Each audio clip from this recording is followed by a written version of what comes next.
রাজধানীর metro rail চলাচল হঠাৎ বন্ধ হয়ে যাওয়ায় বিপাকে পড়েন যাত্রীরা। বিশেষ করে ভোগান্তিতে পড়েন অফিস ফেরত যাত্রী ও শিক্ষার্থীরা। আর এর প্রভাবে বিভিন্ন সড়কে গণপরিবহনে যাত্রীর চাপ বেড়েছে। বান্ডেল থাকলে প্রতি সেনমানিতে টাকা বাঁচবে।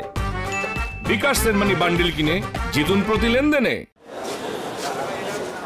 বিয়ারিং প্যাড খুলে পড়ায় রোববার বেলা 12টায় বন্ধ হয়ে যায় মেট্রো রেল চলাচল। হঠাৎ নগর পরিবহনের জনপ্রিয় এই সেবা বন্ধ হয়ে যাওয়ায় ভোগান্তিতে পড়েন যাত্রীরা। ফার্মগেটের দুর্ঘটনাস্থল প্রাথমিক তদন্ত শেষে চালু করা হয় একাংশের রেল সেবা। এখন আমরা সিএনজিতে যাইতে হবে আর কি, যেহেতু যাত্রাবাড়িতে যাব, এখন একটু কষ্ট আর কি আমাদের। ঘন্টাখানিক ধরে অপেক্ষা করতেছিলাম, সমস্যা একটু বিলম্ব আর কি। এখন বলতেছে যে মতিঝিল যাবে না, আগারগাঁও পর্যন্ত যাবে শেষ, এখন বাসে যাইতে হবে।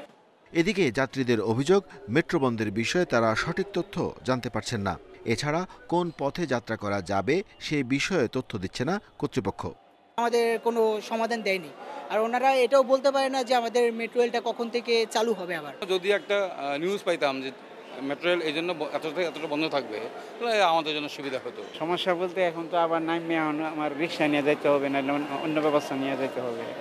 এর আগে একবার ফার্মগেট এলাকায় বিয়ারিং প্যাড খুলে পড়ার কারণে ট্রেন চলাচল বন্ধ ছিল প্রায় 11 ঘন্টা। সেই সময়েও ভোগান্তিতে পড়েন যাত্রীরা। Arafatur Rahman, independent news, Dhaka.